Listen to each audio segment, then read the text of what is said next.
E a área espiritual, que é a terceira área, então é o corpo, pode sofrer uma depressão, a alma e o espírito.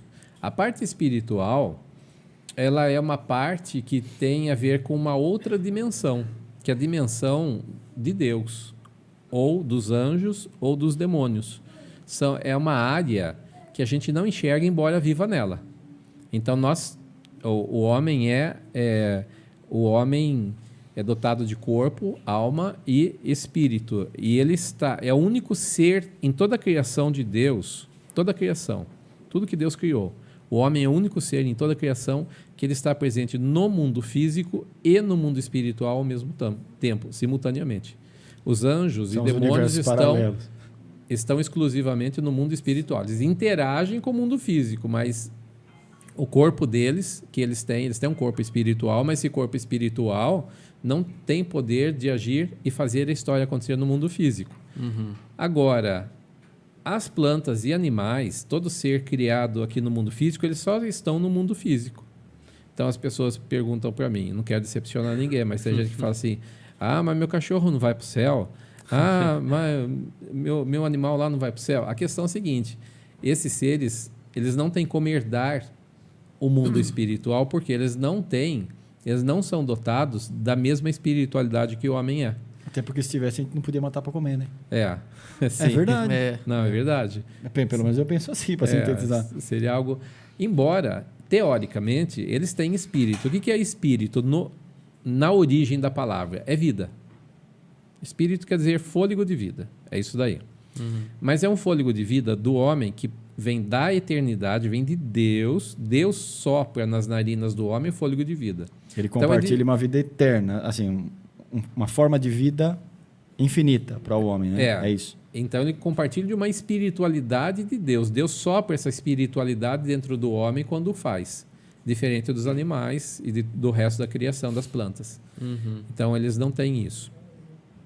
Então, na parte espiritual também, alguém pode ficar deprimido? Pode ficar deprimido. Porque essa vida que a pessoa recebe de Deus no aspecto espiritual podem ser influenciado muitas vezes por uma ausência de Deus. Uma distância, um distanciamento de Deus gera um vazio dentro do coração do homem, dentro da espiritualidade do homem, que também é compartilhado com a parte emocional. A parte emocional ela tem a parte física e tem a parte espiritual dela.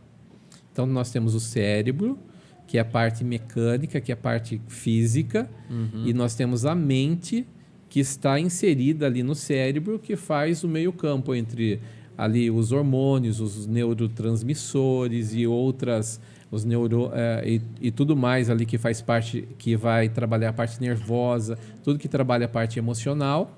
E nós temos também a parte espiritual da alma, que é aquela que comunica com a parte lá do aspecto de Deus.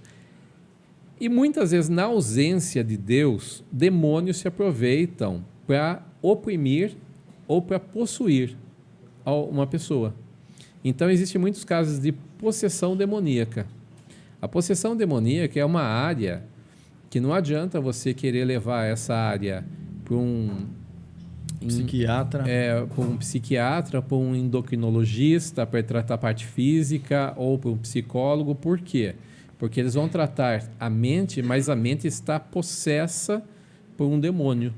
Então, eles não têm como trabalhar essa questão. Aí, há uma área hoje, dentro da psicologia ou psiquiatria, que já é a área que eles falam sobre as múltiplas personalidades que alguém pode apresentar. Sim. Então, essas múltiplas personalidades, a Bíblia já descreve elas. Porque Jesus, quando ele vai expulsar um demônio, na realidade um demônio, havia uma legião de demônios num só homem. Então, uma legião são milhares de demônios num só homem. E quando ele pergunta o nome dele, essas múltiplas personalidades aparecem ali. Eles dizem, Legião é o meu nome. Meu nome é Legião, porque somos muitos. Então, isso daí mostra o quê? Múltiplas personalidades numa pessoa só. Eu lembrei desse texto dessa história, né? Quando eu assisti o filme horrível chamado Fragmentado, que mostra um cara lá que tem múltiplas personalidades. Várias facetas, né? Mas ele não age como um ser humano, ele passa um pouco do normal, né? Isso seriam demônios, então. Sim. Até porque nesse trabalho pastoral, eu já vi muitas pessoas endemoniadas. Então, pessoas endemoniadas, elas ficam fora de si. Uma outra personalidade responde por elas ali. Então, esses demônios, eles são divididos em castas. Então, quando se diz ali um tipo de um nome de um demônio, na realidade ele se refere a uma casta de demônios que agem todos igualmente. Uma classificação. É uma classificação. Então, Jesus falou sobre castas de demônios, né? Esses demônios, então, eles têm personalidades. Olha, tinha uma mulher na igreja, ela tinha na realidade, vários demônios agiam nela. Então, assim, cada hora parecia... uma era personalidade de criança, ficar no chão pedindo doce, sabe, fazendo birrinha de criança no chão, como se fosse uma criança. Já vi isso acontecer em manifestação. Outra era de prostituição, como se fosse uma prostituta mesmo. Isso tudo num ambiente de culto ali, esse demônio quando se manifestava. E outro era assim, de uma agressividade gigantesca, né? Muito agressiva, inclusive de muita força física também. Então, eu já vi, assim, às vezes, várias manifestações diferentes numa só pessoa. Você fala assim, como pode acontecer essas múltiplas personalidades? É possessão demoníaca. Então, elas acontecem? Sim, acontece.